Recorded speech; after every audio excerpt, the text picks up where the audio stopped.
Assalamualaikum dan salam sejahtera kepada semua ahli lembaga pengarah TGV Cinemas. Di sini saya Megat Muhammad Alif Nawir sebagai wakil kepada syarikat ingin mengucapkan jutaan terima kasih kepada Ketua Pegawai Eksekutif TGV Cinemas iaitu Mr. Tan Lei Han kerana telah memberikan kepercayaan dan melantik syarikat kami sebagai konsultan untuk memperkemaskan dan menambah baik lagi kelancaran perjalanan pengurusan di peringkat atasan.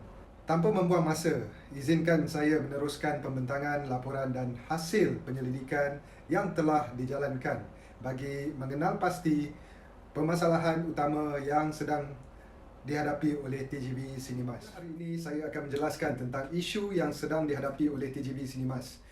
Hasil pemerhatian dan penyelidikan yang telah dijalankan, kami mendapati bahawa permasalahan utama yang sedang dihadapi ialah berkaitan kepimpinan di peringkat pengurusan atasan yang terdiri daripada jawatan Senior General Manager, Head of Business IT dan Head of Finance. Di antara kelemahan yang jelas dalam kepimpinan atasan TGV Cinemas adalah konflik. Konflik berlaku apabila wujudnya satu perbezaan dan percanggahan pendapat di kalangan pengurus dalam proses membuat keputusan tentang sesuatu polisi atau arahan tugas. Ini telah menyebabkan kaki tangan keliru dengan arahan yang tidak konsisten dan sekaligus berlakunya banyak kesilapan di dalam proses kerja. Malahan amalan komunikasi dan iklim organisasi juga berlangsung secara tidak harmoni. Isu yang kedua adalah berkaitan kuasa, di mana kaki tangan bawahan tiada pilihan selain daripada terpaksa akur dengan sebarang bentuk arahan yang telah disampaikan oleh pengurus, walaupun kadangkala ianya tidak rasional dan menghiraukan keperluan fisiologi pekerja mengikut teori keperluan Maslow. Dan ini telah menimbulkan perasaan tidak puas hati dalam kalangan kaki tangan bawahan sehingga telah menghakis faktor motivasi dan kepuasan kerja dalam diri mereka. Jika perkara ini dibiarkan berterusan, prestasi organisasi akan terganggu dan iklim yang ideal tidak mampu dikecapi dalam organisasi. Seterusnya, isu yang ketiga dan terakhir adalah berkaitan politik organisasi. Sama ada kita sedar atau tidak, politik organisasi ini sedang berlaku di dalam organisasi TGV Cinemas. Permainan politik dalam organisasi adalah amat sinonim dengan pemimpin dalam sesebuah organisasi bagi memperolehi sokongan, pengaruh dan juga penghargaan. Ianya juga boleh dikaitkan dengan kepentingan peribadi yang ingin dicapai agar dapat menambah kuasa dan mendapatkan lebih ramai pengikut. Faktor komitmen yang kompetitif di kalangan pengurus dan penilaian yang tidak adil atau seimbang terhadap prestasi kaki tangan bawahan juga telah menyebabkan mereka berasa tidak puas hati. Dan budaya politik organisasi ini harus ditangani kerana dikhawatiri akan merosakkan tingkah laku dan budaya organisasi secara total. Sekian, terima kasih. Saya Rami Natal, salah seorang wakil syarikat sebagai konsultan, akan membentangkan tentang strategi komunikasi dalam pengurusan syarikat TGV. Majelis Aizan Mahbub 2019 dalam penulisan mereka yang bertajuk Komunikasi Strategik dan Peranannya untuk Mewujudkan Komunikasi Berkesan dalam organisasi menyatakan bahawa dalam apa jua keadaan dan situasi, komunikasi tidak boleh lekang daripada kehidupan manusia. Antara strategi dan cadangan kami sebagai konsultan serta perkara yang boleh ditimbangkan oleh organisasi TGV ini untuk mempertingkatkan lagi keberkesanan dalam komunikasi dan seterusnya menyelesaikan masalah yang timbul. Pertama adalah mengamalkan komunikasi yang bersifat terancang dan strategik. Menurut Kapitel 2006 dalam komunikasi yang bersifat terancang, perlu melalui 4 proses kitaran, iaitu analisis situasi, strategi yang diambil, pelaksanaan strategi dan penilaian strategi. Situasi melibatkan apa yang berlaku pada masa ini, apakah faktor yang mempengaruhi situasi layak, faktor dalaman maupun luaran. Bagaimana analisis SWOT, kekuatan, kelemahan, peluang, ancaman boleh dijalankan dan apakah kaedah kajian yang digunakan. Majlis Zaizan Mahbub 2019.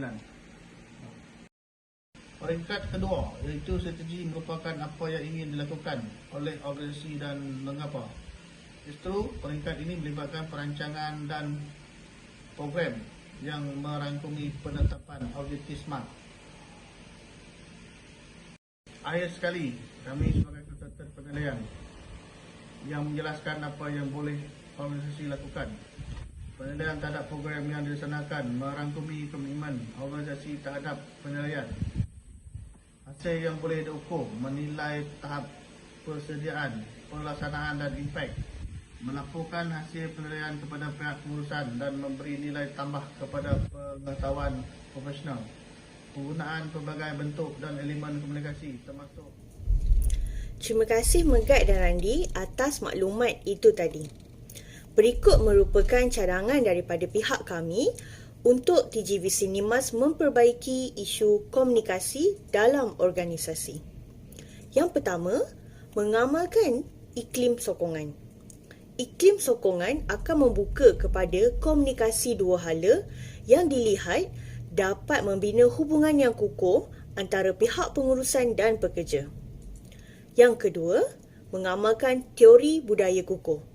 Budaya-budaya yang terdapat dalam teori ini dilihat dapat membantu TGV Cinemas dalam mencapai objektif organisasi secara bersama. Yang ketiga, membudayakan upward communication. Upward communication dilihat dapat merapatkan jurang di antara pihak pengurusan dan pekerja. Seterusnya, membina suasana kerja yang harmoni. Yang keempat, mengamalkan prinsip pengurusan klasikal seperti teori organisasi klasik oleh Henry Fayol atau teori birokrasi oleh Mark Weber. Teori-teori ini dilihat dapat mencipta persekitaran kerja yang lebih teratur dan menjurus kepada semangat bekerjasama. Yang kelima, mempertimbangkan konsep motivasi seperti yang dicadangkan teori keperluan Maslow atau teori motivasi higien. Ianya dilihat mampu memberikan motivasi kepada pekerja, seterusnya melahirkan budaya kerja yang positif. Dan yang keenam, mengamalkan teori Y oleh McGregor. Pihak pengurusan perlu memberikan kepercayaan kepada subordinat dalam membuat keputusan berkaitan bidang kerja mereka. Seterusnya dapat melahirkan pengurus atau pekerja yang lebih berwibawa dan kreatif. Melalui perkara-perkara yang telah dibentangkan di sini, kami dapat merumuskan bahawa masalah kepimpinan di dalam TGV Cinemas adalah berpunca dari penggunaan sistem komunikasi sedia ada. Dengan cadangan-cadangan yang diberikan, diharap TGV Cinemas dapat mencari jalan bagi mencapai strategi-strategi komunikasi yang dinyatakan. Ini supaya TGV Cinemas dapat mengamalkan komunikasi organisasi yang tepat dan seterusnya mewujudkan persekitaran kerja yang positif dan dapat mencapai matlamat organisasi secara bersama serta menyeluruh. Sekian, terima kasih.